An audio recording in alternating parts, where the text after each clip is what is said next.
На пресконференцията преди началото на подготовката на Ботев Пловдив за новия сезон. Знаете, първата тренировка започва в 18:30 на стадион Пловдив. Познавате и хората, които са пред вас. Изпълнителният директор на Ботев Ангел Парийски, спортният директор Александър Александров, старши треньор Ферарио Спасов. Даваме думата на господин Александров първо да каже няколко неща. Господин Спасов след това. И после вие ще имате думата да задавате въпроси към тримата. Добър ден на всички. Най-важното, което ги интересува както вас, така и най-вече феновете на Ботев, с кои футболисти започва отбора на Ботев подготовката, с кои започва, защото ще има още футболисти, които ще се присъединят към нашия състав. По имена, ако искате да ги съобща, значи започваме от стария отбор, 11 човека. Това са вратаря Христо Иванов, Ивайло Димитров, Ангел Рахов, Йордан Христов, Мариан Огнянов, Петър Атанасов, Тошко Неделев. Имаме 4 юноши, в които виждаме бъдеще. Това са вратаря Росен Андонов, Лазар Марин, Лъчезар Ангелов и Радослав Терзиев. Новите футболисти ги знаете всичките, не е нужно да ги съобщаваме. Имаме и двама футболисти на проби. Горан Тодорович, македонец с български паспорт, и Нуно Гонзалес дос Сантос, бразилец. Това са на проби.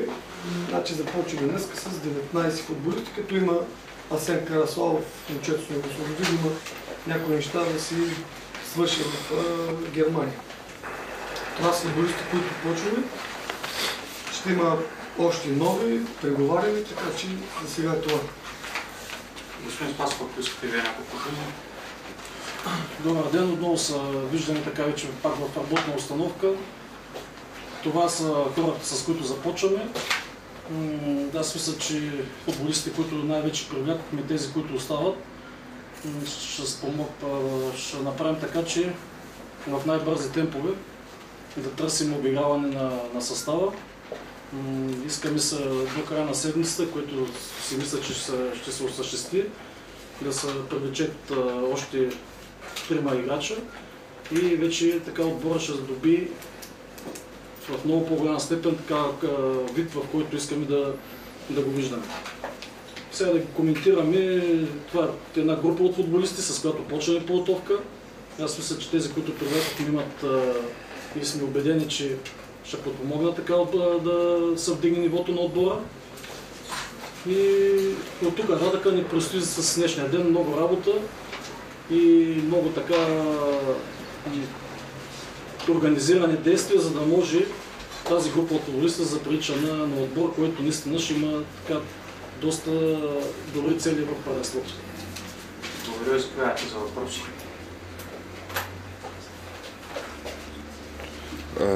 Станислав Костов има ли опция за закупуване на правата му и тя удовлетворява ли Ботев като цена, като сума? За цена не говорим, има опция. Каква ще е след края на първенството? Господин Спасов, има ли сте на спекулациите за привличането на 4 футболисти от Литекс, Жоз Бодуров, Миланов?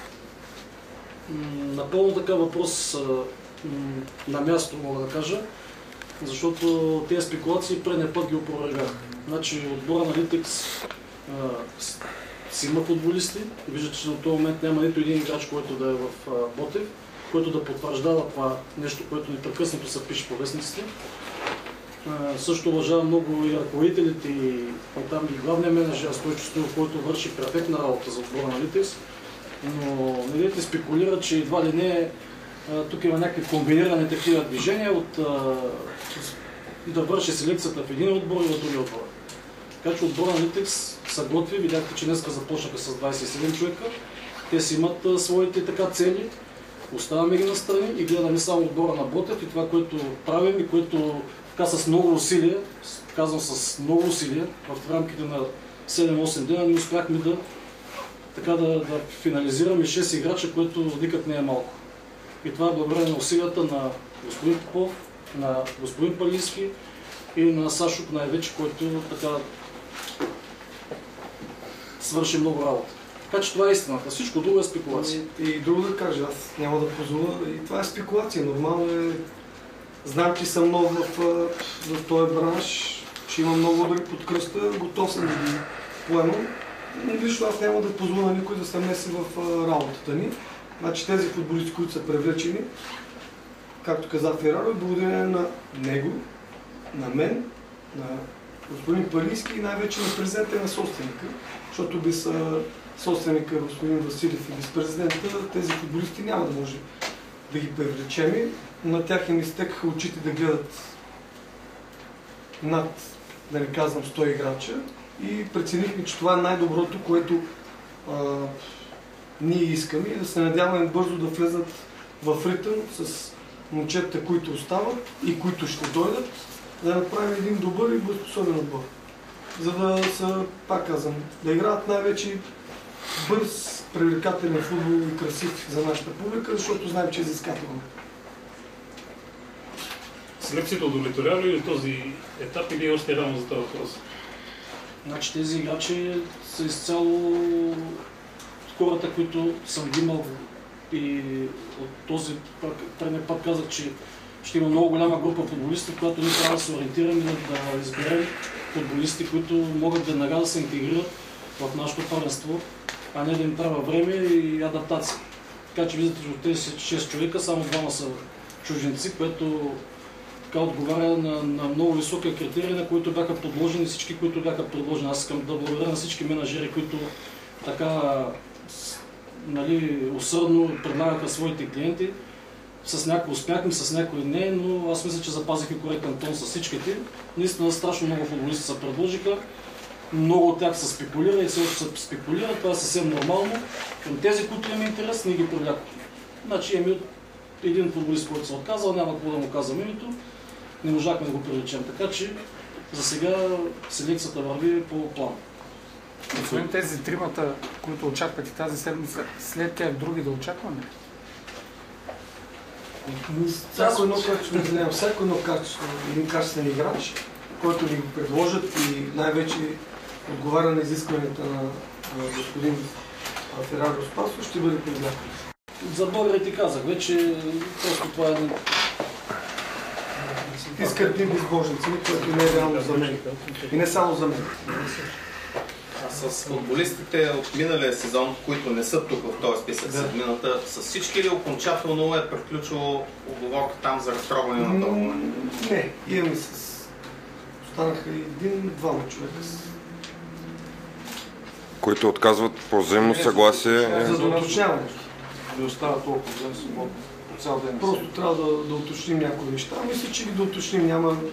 Африкански които не почват тази вечер. Там, които си ги избрали, които си говорили. Аз съм се разбрал с всичките футболисти. Споменах само кои остават. Така че ме интересува тези, които остават. Единствено Николай Домакинов ще бъде преотстъпен за 6 месеца в Раковски. На новите екипи ще бъде ли обозначена по някакъв начин 100 годишната на отбора? Не, ще бъде упоменато спонсора, който ще научи до края на седмицата. Само Сутински, понеже тук всичко селекцията на отбора, да кажете за ръководството нещото. Бъдещето на Костин Костадинов и Марин Бакалов и въобще приключите ли? Готов ли е ръководни щаб и цяло техните длъжности? И още на предната пресконференция казахме. Мисля, че на първия, ако не се лъжа, изтича отпуската на господин Бакалов, трябва да дойде това, което му е предложено, да каже дали се съгласява или не. Чакаме резултати. За Костадин Костадинов не е става въпрос за нищо, защото това е само спекулация по... примерно, той ми е подчинен, както се каже, работим заедно, ще продължаваме да работим заедно, защото не е стоял на дневен ред смяната на Костадинов. Само господин Александър, предполагам, че от Раковски всяко едно попълнение, въобще селекции трябва да се гласуват с за напредващо. Защото това, че са дъщи на отбора, не ми идва думата, сателит предполага ли, че вие там ще казвате... Значи няма стили това, че отиват треньори от тук, те си ги избират. Треньорът си е харесал тези, седнахме и разговаряхме. Единствено преотстъпен ще бъде, не казахме кой е домакин там. Всички други ще си бъдат с договори, не с нас, с Раковски. Това е. Господин Спасов. Приоритет, ако излезе добър футболист, да го предложи на нас и ние да го вземем. Това е приоритет. Само това. Няма да обиграват и там футболисти, евентуално, които господин... Значи вижте, ние имаме добри отношения с тях. Знаете, там ще отидат и 5 юноша, ако се развиват, и ще си ги върнем обратно. Това смятам, че не е... Би го нарекал по-скоро тясно сътрудничество, отколкото... Юношите с какъв договор ще бъдат в Раковски? С договор с Ботев под наем или директно с Раковски договор? Защото това е професионален договор или аматьорски, как става това? Мисля, че точно не съм, но мисля, че бъдат с аматьорски. Утре ще бъдат, ясно бъдат. Така че това не е толкова важно. Те ще си бъдат наши юноши. Господин Спасов, преди опита, който имате, ще помагате ли с съвети в юношеската формация на Ботев? И ще бъде ли изградена скаутска мрежа в България? Значи днеска с Марин Бакалов ми даде неговото виждане за това нещо, което така го разглеждам и е доста подробно описано. Значи такава мрежа ще има със сигурност в детско-юношеския футбол и към мъжкия отбор. Ще функционира. Естествено, че мога да помагам. Така ме е завъртяло от това, че аз няма сфера в футбол, в която да не съм работил. Естествено, че така има. Всеки ден се виждаме с треньорите на академията, всеки ден се виждаме с шефа на академията, така че каквото трябва и каквото мога, съм на разположение. Ще бъде обърнато внимание също долу, така че това сме го коментирали. Вече има голяма яснота по селекцията. Може ли да обявите някакви цели пред отбора? Поставени ли са ваши лични амбиции? Още не сме го направили целият отбор. Аз мисля, че след края на подготовката в Австрия ще обявим цели и така нататък. Вече Левски в тази силна селекция, която направиха, колегата Елян Илиев е доста предпазив. Изказвате, не очаквайте от мен, че аз ще вдигам някакви лозунги. Просто работим и единственото, което не е така да нетърпение чакам да започне подготовката, да съберем играчите в края на седмицата и да почнем да се готвим и вече в движение ще се вижда какво правим. Господин Спасов, понеже казахте, че така е под ваша диктовка селекцията, което сигурно е съвсем нормално, вероятно имате идея от сега естествено какъв ще е модела на Ботев Пловдив. Съвсем не е друг какъв футбол ще играе Ботев. Естествено, като погледнете там отборите колко голове сме вкарвали, аз нямам друга алтернатива. Аз футбола го разбирам и сега днеска коментирахме с колегите европейското право. Перфектно. Показва какво трябва да правим. Офанзивен футбол, голови положение, голове, дано всичките така приемат този модел и ще стане интересно за хората. Само да допълня въпроса. От кои треньори сте? Тези, които смятат, че отборен не може да загуби, ако не получи гол, или от тези, които смятат, че отборен може да би само ако вкара гол? Пак ви казвам, погледнете там мачовете, ще видите какво ми е мнението за футбол. Само допълвам да не извинявам се, господин Тасов. За Милен Лукано говориха, че Костадинов и една друга агенция му карат футболисти сега. И много за мен прочетам някъде. Стойчо Стоилов стоял за вас и прави селекция. Ами тогава Стойчо Стоилов, извинявам, че ме забъркам името, като не върви, ще отидем и ще му искаме оставката на него. Значи това са несериозни и глупави. Това са несериозни и глупави. Не знам кой какво цели с това нещо.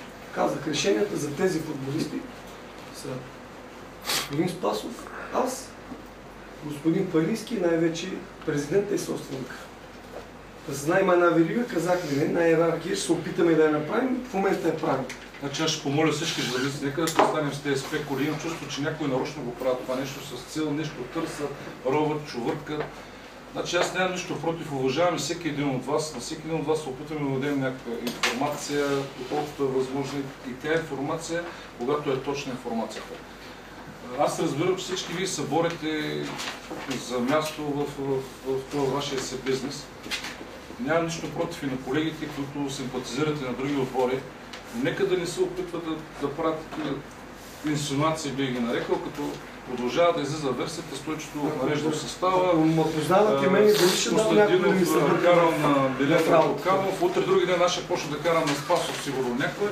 Значи, достатъчно добре да се обясни иерархията, която се изпълнява. Това е човека, който отговаря цяло спортно-техническата част. Като има провал, не се притеснявам да се тръгнат. Знаете, незаменими хора няма. Господин Александров, нещо по-специално по системата за премиране. Ако сте мислили някакви по-оригинални варианти. Това е последна, това ми е последна грижа. футболисти, но миналия път ви казах, ще станат футболисти, които първо искат да играят и най-вече изпитват удоволствие от футбол, пък то всичко си идва в последствие.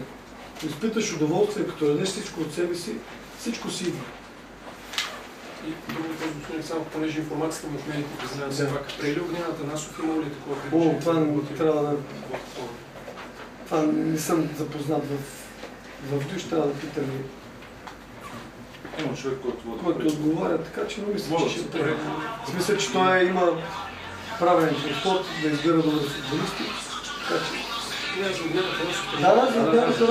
Да, лично, защото ме е личен мой треньор. Знае, че той е единственият треньор в България, който е двама футболисти с футболист на годината, аз съм Христо Стоичков, така че има подход и ще го привлечем. Да може да направи трети. В екипа на Ботев. Всичко е възможно в футбол. Един въпрос. Със стадиона как да върват нещата? Все пак феновете да знаят къде ще играят мачовете. Всеки момент чакаме камионите с тревата да пристигнат. Остана до изравняване на терена в момента. Машината е докарана. Има малко там, където има неравности на 5-6-7 места, да кажем. Ще се насипе на ръка с чували. Машината ще мине да тренира целия пясък, за да заравни. И гърците пристигнаха, настанили сме ги в хотела. Предполагам, че след 8 секунди ще започне нареждането на телата, ако вече всичко е изпълнено. Въпрос на ден, това е... А по централната трибуна, оградите и други неща, които... Ще работи, не знам дали сте дошли. Иначе казвам, първи домакински матч всеки ден търсите. 1000%.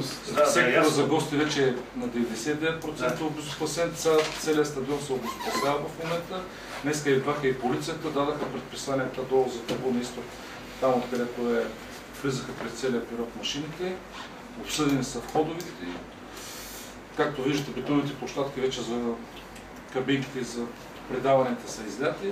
Седалките са поръчени, абсолютно всичко по предписание в график и смятам, че максимум до 20 всичко ще бъде включено. Господин Спасов, казахте, че ще прилагате така атакуваш футбол. Тук от този списък само Иван Цветков е така типичен централен нападател. Други няма повече крила и така. Това не е ли проблем? Не споменахте, че търсите централен нападател. Смятате ли, че с него финализирате това търсене? И след като отбора на Испания си позволява да играе без чист нападател, мисля, че той е в кръга на шегата, но аз казах, че чакаме двама трева човек. Така че аз анонса съм го дал, така че нека да не бързам. Къде казах, отвориш... Да, защото казахте защитник, там ляв, десен, външен, не казах централен нападател, това е питам. Добре, по уста. По уста. Вратар намерихме, един защитник намерихме. Добре, и централен нападател. Сега търсим централен нападател. Наблюдател си, благодаря за Костов, но и имаме и Станислав Костов, и Иван Цветков, които са в тази позиции. Просто ще го допълним с така още един играч и това е.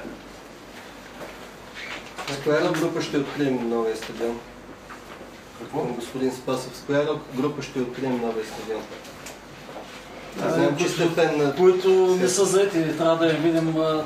Нещо по-твърдо, мисля, че така Значи изненадата е пред подписване на договор сме с много световна известна. Ще я кажа, подготвяме договорите. В момента от двете се повишени. Това, което сме обещали в началото, е почти в края на разговора. Не е Ръмщен, за съжаление.